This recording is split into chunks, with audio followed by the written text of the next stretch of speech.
আমরা আজকে সূরাতুল মুলক থেকে কথা শুনবো। মুলক সূরার নাম কি? এই সূরার অনেক ফজিলত আছে। এই সূরা রাত্রিবেলা যারা তেলাওয়াত করবে তাদের কবরের আযাব হবে না। কবরের কথা শুনলে ভয় লাগে না? চলে যেতে হবে, কেউ থাকতে পারবো না, কিন্তু এই জিনিসটা আমাদের স্মরণেই আসে না।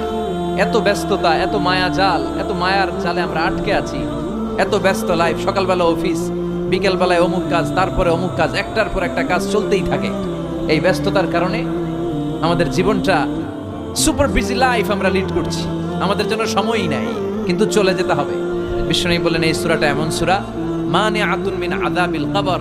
এই সূরা মুলক যারা তেলাওয়াত করবে তাদের কবরে কোনো আযাব হবে।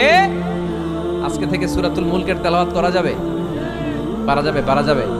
আসেন না নিজেদেরকে একটু পরিবর্তন করি, আসেন না নিজেদের আমলের ঝুলিতে আরো কিছু বাড়াই, নিজেদের আমলগুলোকে সুন্দর করি, নিজেদেরকে আর একটু পরিচ্ছন্ন করি।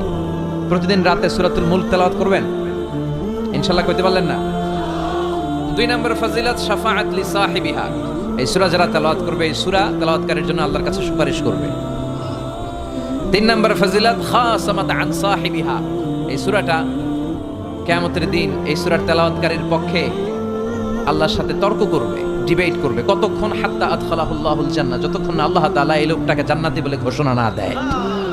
আল্লাহ যতক্ষণ অ্যানাউন্স করবে he is from paradise, he will enter the paradise, আমার এই বান্দা জান্নাতে ঢুকবে, এই সার্টিফিকেট দেওয়ার আগ পর্যন্ত এই সূরা সামনে দাঁড়ায় আল্লাহর সাথে তর্ক করতেই থাকবে। আবার বিশ্বনবী বলেন মান ক্বারা বিহা ফি লাইলাতিন ফাকাদ আকসারা ওয়া আতাবা। রাত্রি বেলায় যেই ব্যক্তি এই সূরাটা তেলাওয়াত করবে তার রাত্রিটারে বরকতময় করে দিবে কে? এজন্য বিশ্বনবী বলতেন আমি চাই আমার প্রতিটা উম্মতের হৃদয়ে এই সূরাটা গাঁথা থাক। আমার নবী চাইতেন আমাদের অন্তরে যেন এই সূরাটা মুখস্থ থাকে। আমরা চাই না? 30টা মাত্র আয়াত। কয় আয়াত?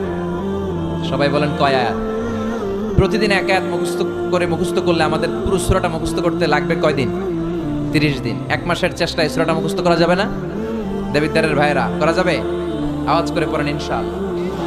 এই সূরার মাহাত্ম্য হচ্ছে এই সূরা আপনার দৃষ্টিভঙ্গিকে চেঞ্জ করবে, আপনার চিন্তার জগতে আন্দোলন তৈরি করবে, আপনার চোখকে খুলে দিবে, আপনার ঘুমন্ত বিবেককে জাগিয়ে দিবে।